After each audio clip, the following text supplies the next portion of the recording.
Apocalipsis, capítulo 1, versículo 1 al 3. Esta es la revelación de Jesucristo, que Dios le dio para mostrar a sus siervos lo que sin demora tiene que suceder. Jesucristo envió a su ángel para dar a conocer la revelación a su siervo Juan, quien por su parte da fe de la verdad, escribiendo todo lo que vio, a saber, la palabra de Dios y el testimonio de Jesucristo. Dichoso el que lee y dichosos los que escuchan las palabras de este mensaje profético y hacen caso de lo que aquí está escrito, porque el tiempo de su cumplimiento está cerca. ¿A cuánto les gusta leer este libro, Apocalipsis? ¿Les gusta leerlo? ¿Sí? Es un libro que por mucho tiempo lo leía de vez en cuando, no lo entendía, y por lo mismo no me atraía. De vez en cuando lo leía, cuando en algún libro encontraba algunas citas, pero un día me impactó esta palabra: bienaventurado o feliz o dichoso el que lee lo que aquí está escrito y obedece lo que aquí dice. Me impactó esa palabra. Dichosos los que leen el Apocalipsis. Felices, 2 veces dice dichosos. El que lee y el que obedece lo que aquí se encuentra. Pero resulta que en este libro, en estas palabras, especialmente capítulo 8 al 11 y todo el capítulo 16, es terrorífico.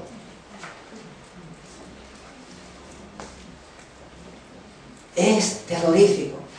Esa es la palabra más apropiada. Y la verdad es que cuando yo leí esos pasajes me asustaba. Más ahora, en estos tiempos. El año pasado viví el peor terremoto de mi vida. Son 4 los que me ha tocado vivir. Y este fue el más terrible de todos. Yo no sé si es porque estaba en una casa. La vez pasada estaba en un edificio, se movía el edificio, el 85, no estábamos ahí, pero esta vez estaba en casa. No sé si eso ayudó a lo terrorífico que fue este terremoto. Y la verdad es que yo estaba aterrado, pero no tenía miedo de morir, sino que estaba muy, muy asustado. Y pensé que el mundo hasta aquí llegaba, que en cualquier momento todo se hacía pedazos, se abría la tierra. Esa era la sensación que yo tenía. Y como los pensamientos son muy rápidos, yo pensaba, no pensé que el fin del mundo iba a ser así. Yo tenía otra visión. Después viene este terremoto en Japón, que de verdad, hermanos, uno ya estaba choqueado por lo que sucedió acá en Chile, pero este terremoto de Japón, realmente, hermanos, es tremendamente impactante.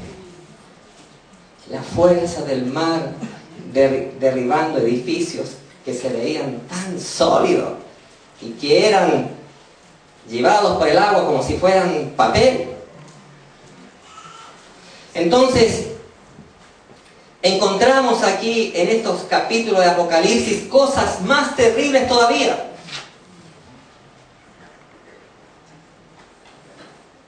La verdad es esa, hermanos. La verdad es que la palabra de Dios nos dice que vienen cosas más espantosas todavía. En estos pasajes que yo les estoy mencionando, habla de un gran terremoto, en los capítulos del 8 al 11, dice un tremendo terremoto, pero después en el capítulo 16 habla de un terremoto como no ha habido nunca en la historia humana. Habla de catástrofes tremendas. Las 7 copas de la ira de Dios en Apocalipsis capítulo 16. Y entonces, ¿cómo Dios declara en esta palabra? Dichosos los que leen estas palabras proféticas y dichosos los que obedecen lo que aquí manda. Y es, hermanos, es que Dios tiene la visión correcta, porque esta palabra está dirigida a quienes pueden leerla. ¿Y quiénes pueden leerla y obedecerla?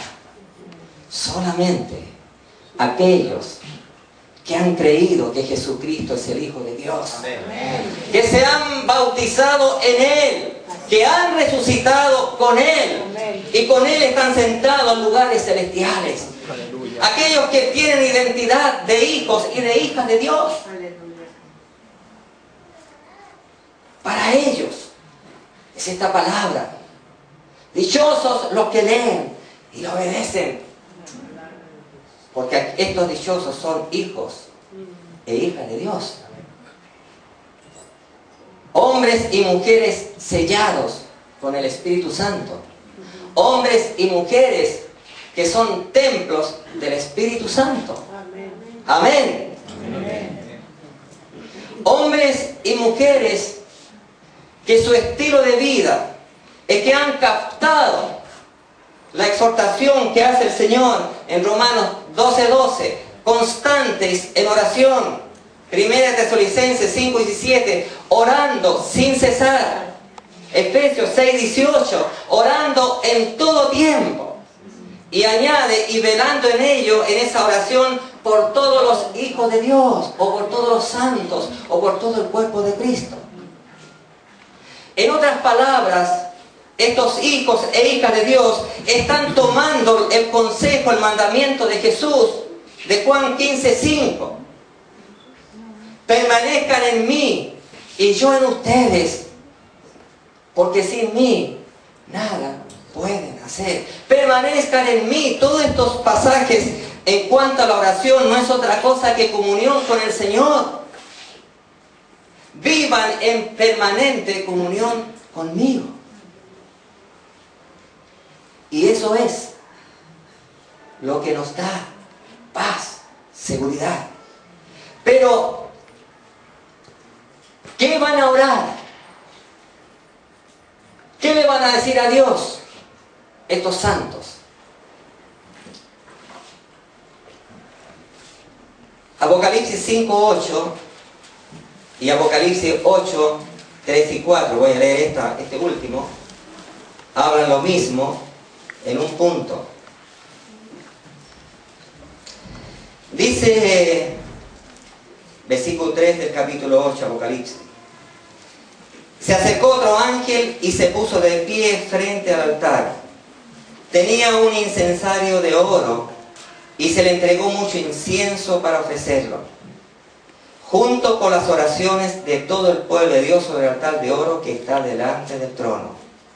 Y junto con esas oraciones subió el humo del incienso desde la mano del ángel hasta la presencia de Dios. Luego el ángel tomó el incensario y lo llenó con brasas del altar, las cuales arrojó sobre la tierra, y se produjeron truenos, estruendos, relámpagos y un terremoto. Las oraciones de los santos son como incienso grato ante el trono de Dios. Es aroma agradable. Porque, ¿qué están orando estos santos? Estos santos han aprendido del Señor Jesucristo. Juan 17 nos muestra cómo oran los santos. Y Él está orando a Dios. Y está orando por sus hermanos. Padre, te ruego por estos que han creído en mí. Jesús está intercediendo por sus hermanos Jesús está a un breve tiempo de ir a la cruz, a un breve lapso de tiempo, pero no está pensando en sí mismo, está pensando en aquellos discípulos que van a sufrir su alejamiento, que van a vivir un momento dramático, está intercediendo por ellos. Y luego más adelante no tan solo está intercediendo por ellos, sino está intercediendo por todos los que habían de creer por medio de ellos.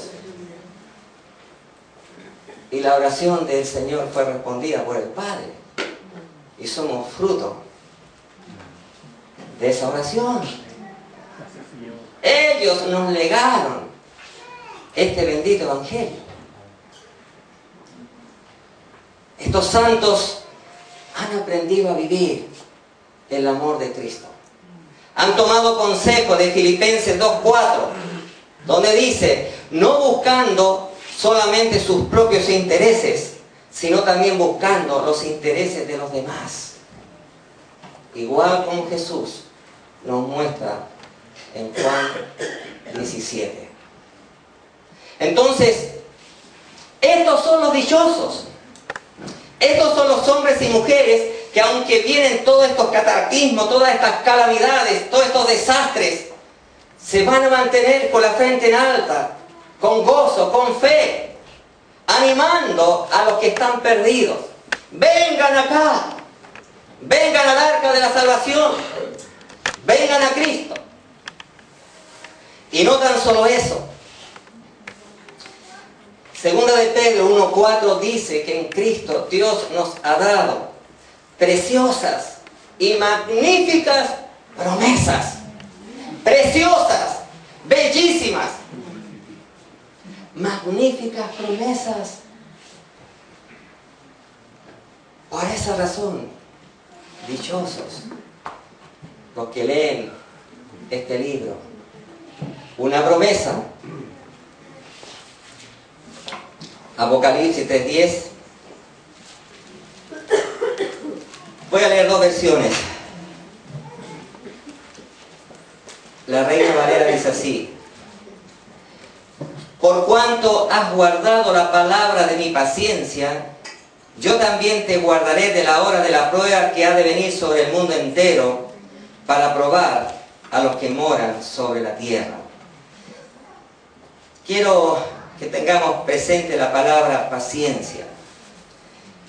La otra versión, la nueva versión internacional dice: ya que has guardado mi mandato de ser constante, paciencia constante, yo por mi parte te guardaré de la hora de tentación que vendrá sobre el mundo entero, para poner a prueba a los que viven en la tierra.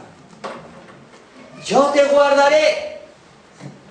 Hermano, hermana, recibe la promesa del Señor. Yo te guardaré, yo te protegeré.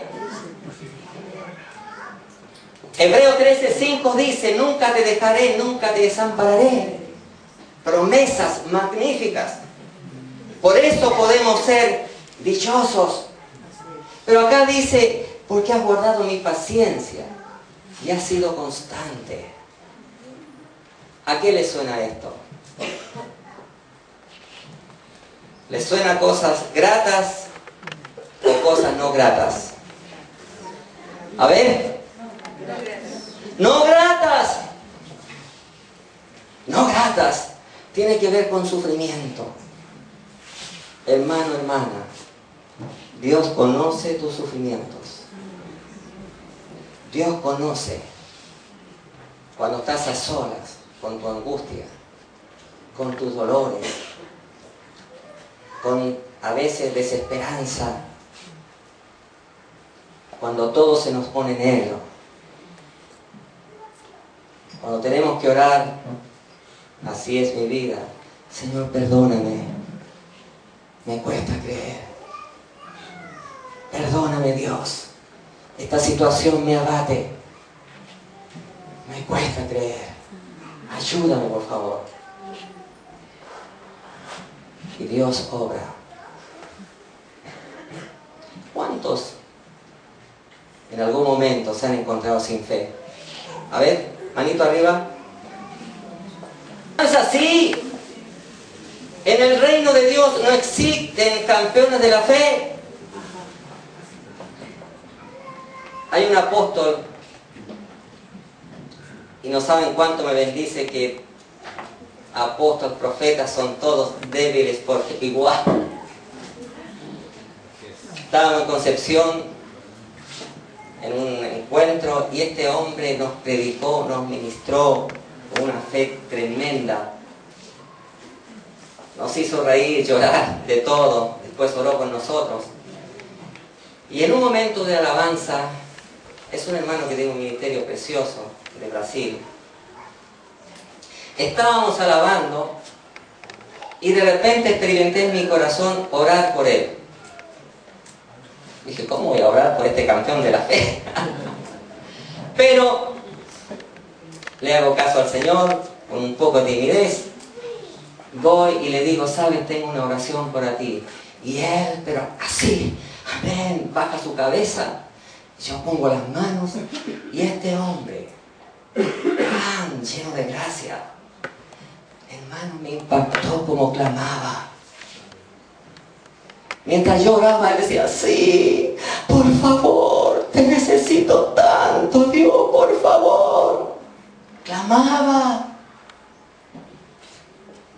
No hay campeones de la fe. Ese hombre es sincero. Y cuando estaba predicando, y cuando estábamos predicando, yo le digo a mi esposa, por favor, Lucy, tú sabes que para amar a los hermanos, después que predique, tú tienes que quitarme el 50%. Porque por causa de los hermanos tiene que haber una unción especial. Hermanos, preciosas y magníficas promesas. Pero tenemos que vivir. Tenemos que vivir de acuerdo. Busqué en el diccionario la palabra realidad y la palabra realismo. Y la palabra realismo, no pensaba decir esto, dije, ¿para qué me complico la vida? Ahora ya la estoy diciendo.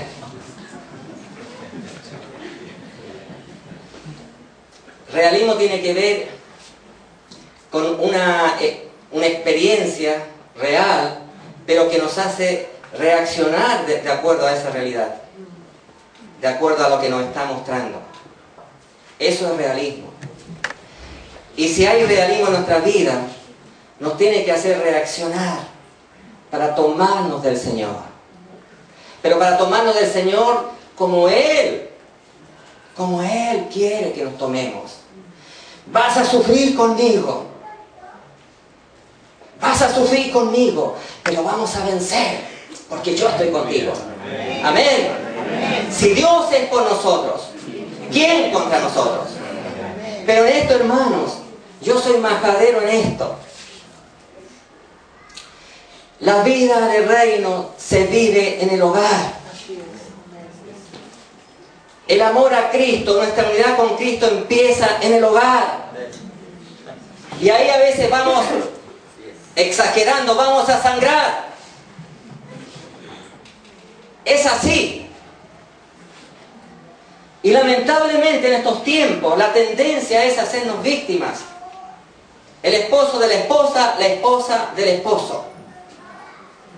No somos víctimas. Sí, mi esposa me va a fallar, su defecto me van a complicar la vida. Mi defecto le van a complicar la vida a ella. Pero ahí Dios está trabajando para que la vida de Cristo se vaya plasmando. ¿Qué significa eso? Más Dios dentro de nosotros, más fe, más esperanza, menos temores de las cosas que se están viviendo. Pero es ahí, hermanos. Yo le he contado todo lo que fallo como esposo. ¿Por qué? Porque todos los días trato en Cristo de mejorar mi vida. Les digo esto. He vencido en áreas que estaba fracasando. Un apóstol precioso que está con el Señor dijo que los ataques más sanguinarios del diablo, los ataques mejor planificados, son al matrimonio, son a la familia. No es tan sencillo, hermanos. No es tan sencillo. Satanás anda como león rugiente buscando a quien devorar. Debemos vivir el orden del reino para cada uno de nosotros. Es fácil entender lo que Dios nos pide, pero es nuestra humanidad la que se opone a la vida de Cristo, a la gracia del Espíritu Santo. La carne lucha con el Espíritu, dice, y el Espíritu contra la carne, lo dice la palabra, Gálatas capítulo 5. Por eso necesitamos tomar la palabra y vivir en comunión permanente con nuestro Señor. Ya no vivo yo, mas Cristo vive en mí. Es la declaración de Pablo y es lo que tenemos que declarar, para que la vida sea más grata, para que el vivir estos roles familiares o los roles profesionales o técnicos o de obreros sea un gozo, sea una alegría. Estar en el trabajo debe ser una alegría. No hay amén. ¿Por qué? Hermanos, para orar a Dios, para conversar con Dios, para oficiar bien nuestro sacerdocio, luego que adoremos como hijos agradecidos, como hijas agradecidas,